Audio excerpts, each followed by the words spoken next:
Okay, guys, we're here with Steven. And Steven, how long you been homeless? I grew up in Texas. And I've been homeless since I discovered Texas has homeless people. So when I was a little kid, you hear homeless people in like New York City, and you hear about homeless people freezing in Chicago and Detroit. Yes. And my mom, before she got to Texas, she'd worked with homeless people in Skid Row, right? Okay. She got to Texas, met my dad. My dad's never been outside the Metroplex. And I was 24 when me and my mom discovered the state of Texas has homeless people. Wow. So, she didn't know her apartment was 17 miles away from homeless shelters. She didn't know her apartment was less than 20 miles from homeless shelters because she didn't know her apartment was less than 200 miles from homeless shelters. Yeah. My mom came from working in Skid Row, came to Texas. She thought Southern hospitality meant letting people sleep on your couch. She had no fucking idea that the state of Texas had homeless people until I was 24. Wow. And I wanted it to be in the camera because I wanted to talk about me getting stabbed. Yes. And yes. So when I got stabbed, I had a very bizarre situation of the guy who stabbed me helped me into the ambulance, And so I get to the hospital, and I'm specifically reporting it as I got stabbed. Yes. So that they would treat it as not shallow and do a fucking MRI and see how deep it went. Yeah. Which they didn't do. Because I'm reporting it as being stabbed, they had to call police. But then because they had to call police, they gave me a list of questions they had to ask me before the police showed up. And so they asked which kind of insurance I have, and I said I didn't have any insurance. So then they asked me, so I had to go to Baylor instead of JPS because JPS thinks I'm a heroin addict. So I got into Baylor, and I'm stabbed. I go into Baylor, and Baylor has records of me going to Baylor in Dallas and me going to Baylor in Irving. Yeah. And they had an address for me. And I told them I don't live there anymore. I told them, I don't know anybody who lives at that address anymore, and I had to tell them I'm sleeping outside. So because I'm telling them I'm homeless and I'm telling them I'm sleeping outside, when the cops show up, the cops, they look at my injury, and the cops want to label it as not an assault because I'm homeless. So the cops labeled it as I injured myself trying to climb over razor wire. And so then because the cops are on the police report, the cops are labeling my injury as not an assault, they don't do any kind of scans on my leg.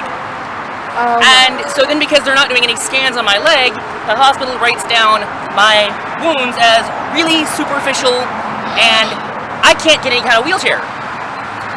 Even though I can't walk, I can't bend my knee. I'm stabbed above and below the knee, really deep. Your tendons too. Right, so I can't bend my knee. Yeah.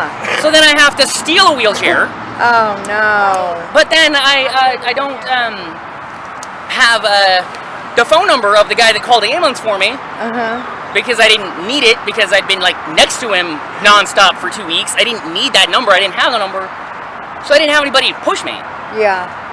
So, if I'd had that number, I would have been able to get a car ride back to where I was sleeping. Yes. But I didn't have a car ride back to where I was sleeping. I didn't have anybody to push me. And so I can't fucking bend my knee. I have to steal a wheelchair. And then I have to retrain myself to walk because I can't steer the wheelchair. Any kind of tilt in the ground, the wheelchair turns. So I gave up trying to steal a wheelchair, and I just started limping. Yeah. And then I have this giant knot that wouldn't be there if I hadn't started walking so quickly. Yeah. And then, a week ago, somebody says the way I'm limping looks backwards. I have the injuries in my right leg. Yes. And the way I'm walking looks like my left leg's injured because I'm not limping properly.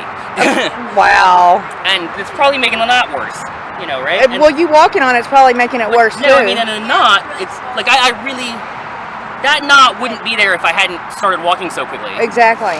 And the hospital here sucks when you have no insurance. Yeah, exactly. And and the reason JPS thinks I'm a heroin addict is because JPS is the specific hospital that's supposed to handle people that don't have insurance. but because they're the specific hospital that handles people that don't have insurance, and Fort Worth has 1 billion homeless people. Yeah.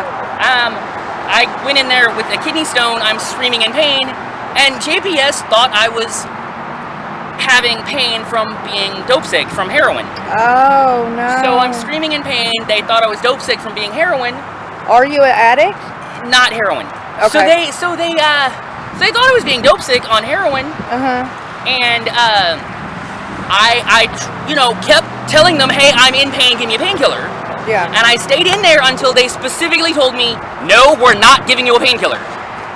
JPS thought I was on heroin and told me, no, we're not giving you a painkiller.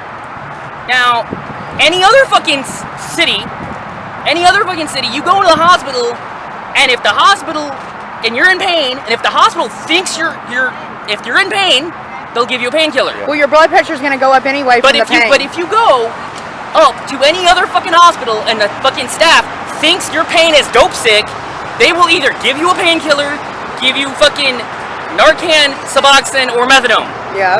I didn't get Narcan or Suboxone or methadone or painkiller. Yeah. I just sat there till they told me I'm not getting a painkiller. I fucking left. Yeah. I left, walked out till I found somebody with a phone, called another ambulance, went to a different hospital to figure out what the fuck was causing my pain. Yeah. I didn't even know what was causing my pain until after fucking JPS thought I was a heroin addict and I couldn't get any treatment. Okay, what are you addicted to, if you don't mind me asking? So I don't have like I don't have a severe addiction of doing anything like every day. Yeah. And I don't do heroin because I don't want to get dope sick, right? Yeah. And the thing that I do is meth. Okay, I see that a lot. And well, because it's here. Yeah, it's everywhere. Well, no, I mean, if you went to I can't even remember the name of the city. There's a city where there is no meth. Yeah. Because everybody's cocaine. Everybody's on cocaine. Okay. And then you go to fucking Baltimore or Boston, nobody's even trying to do meth because everybody's on heroin. Yeah. Yep. So, is your mother still alive? No. Yesterday was my mom's birthday. Oh. And my mom's been dead for I have no idea because I'm losing track of time. Yeah. So I can't remember how many years she's been dead. I'm sorry. And you don't have no family? I haven't talked to anybody related to me since my mom died. Sorry. Because I was the kid she liked, Yeah. and then when the other two kids she gave birth to left Texas, she threw a party, and I was the kid she liked. Yeah. And I didn't even know my mom had, I didn't know my mom was even dead until after my mom's ashes were taken out of Texas. Oh no, I'm sorry. And then, I got pissed because I was the one she liked, and I didn't get to keep her ashes. And I didn't know she was dead till after she was cremated, and her fucking ashes are on a fucking big pedestal with her driver's license photo blown up really huge on the wall, and I didn't fucking know she was dead till after that funeral was over. And every single person at the funeral, they all had my phone number, and nobody called me to tell me she was dead. I'm sorry. I'm so sorry. Yeah. So out here, you said you've been stabbed. Have you been hurt other than that? Well, I had, I've been beaten with, Wow. and this was, before Halloween. Yeah. And so I was getting, beaten in Dallas with weapons from a guy who was too chicken shit to hit me with his hands. Yep. And so then I came to Fort Worth. And I was, so this stabbing, I was in the hospital like a few days before Halloween. Yeah. And I was in a Dallas hospital on Halloween last year. Oh wow. Yeah, and okay, guys. So, I'm gonna end the interview. Right, because Okay. they said a huge amount of stuff. Really But you fast. know this is going up on YouTube. I just want you to be aware of that. Well, yeah. Yeah. Well, no, and I wanted to have me getting stabbed and I didn't get any kind of scan Yep. to see how deep it is. Yeah. So instead of going back to pull the stitches out and having somebody notice the fucking knot, Yeah. I'm just gonna have the pink-haired pastor pull the stitches out today. Well, I would be careful doing that. No. I mean, like somebody that's a pastor pulling Okay. stitches out for me. Okay. Yeah, because you want it to be clean. Right, with the big giant bottle of 80% alcohol hand sanitizer thing. Okay, guys, we're gonna end this. Yeah. All right.